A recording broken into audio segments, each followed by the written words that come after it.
Rozzi, and we're going to break down my song Madman.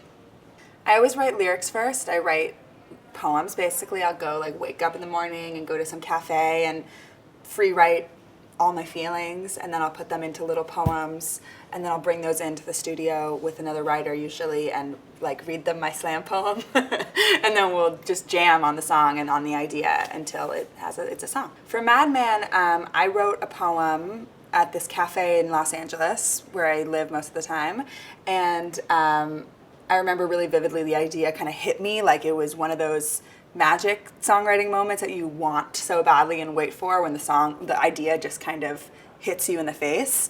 And I wrote this whole poem for it, and then I knew that I was going to write a song with this legend, Liz Rose. She's this unbelievable country songwriting legend. And I was writing with her and Jamie Kenny, and I saved this poem. I was like, Madman is for Liz. I've never met her, but this song is for her. And I brought it in to our session in Nashville and read them my poem, and the song came out so quickly and pretty effortlessly. It was just a song that was dying to be written, basically.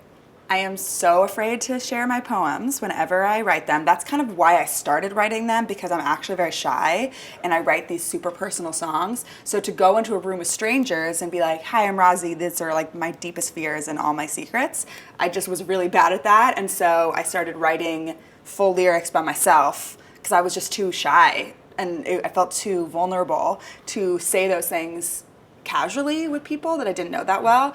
So I would just write the lyric all by myself, and then I just go in there and read it. Or sometimes I just text it to them. I'll be they'll be sitting there and I'll just text them the poem because I'm too shy to read it because I write just ridiculously personal lyrics. So I've had to kind of find a method to not make it so terrifying.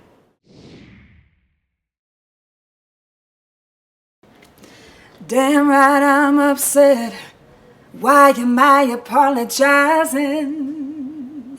You're the one that fucked up, but here I am compromising. You're so quick to criticize, showing me your angry eyes, I take it. But if I stand up for anything to you, that's just me being mean, I hate it.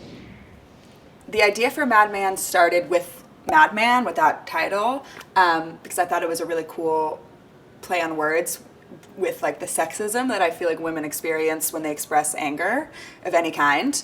And so the first verse, I guess, I remember where I was. I was in this cafe. It's called Stir Crazy. It's on Melrose. And I remember thinking I had gotten in a fight with somebody that I worked with, a man, or not even a fight, frankly, we had a disagreement, and I remember thinking yeah, I am upset, and I should be. Why am I in a position where I'm apologizing for something that you messed up? And I felt frustrated at him and frustrated with myself that was the dynamic, that he could mess up and I could be in a situation where I was apologizing to him because I felt guilty or ashamed of my reaction, which was not blind rage or manic anger. It was just frustration and disappointment where it was justified. And so I was yeah, damn right I am upset. Why am I apologizing? So that's where that first line and first verse came from. I will be the first to admit that I was completely inspired by Love on the Brain by Rihanna. I'm obsessed with that song. I love Rihanna. And I love how sparse and vocal focus that song is and soulful it is. I'm a soul singer, and I've always wanted to make music that's about really singing, and so I wanted to make sure, especially a song like this that's about feminine emotion, I really wanted to express my feminine emotion through my singing, and so I wanted to leave room, and I thought a 6/8, it's just, that's a classic soul signature, time signature. So to do kind of a 6/8 soul mid-tempo Rihanna inspired vibe was my idea from the very beginning. Don't ask me to hold you or be the way you think I should be. You don't like when I'm honest, just wanna hear me say I'm sorry. You love to put it all on blast, but I'm a bitch if I ain't back and show it. You only want me sugar sweet. What's good for you ain't good for me. You know it. Yeah, yeah. but I'm not a monster. Yeah. I know the person that I wrote the song has heard it. I don't think he knows it's about him. It's somebody I used to work with. And he did ask me at one point, what was it about? And I didn't answer because I wasn't honest, which is rare for me, I will say. I usually am too honest. But we were still working together, and frankly, it was kind of like a perfect example of what I was writing about to begin with. I was worried that he would really take that very personally and be really offended and maybe not believe in the song as much. So I didn't tell him. But I kind of felt like he suspected. The beautiful thing that I will say is while he did inspire the song, somebody I worked with who kind of gave me this, what I perceived as like a sexist reaction to my emotions, it so quickly became a song about something so much greater than that. My best friend, my cousin, who's also one of my best friends, are two women that like have real beautiful emotions. They have anger, they get frustrated, they get upset with people. It's like very human. And it's something that I see in tons of my male friends, and we just write that off as like, oh, he's like strong-willed, he's a pistol. But my girlfriends, it's like, oh, she's crazy, like she's so intense. And I kind of wrote it for them as well, because I really admired their honest ability to connect with how they feel and express it.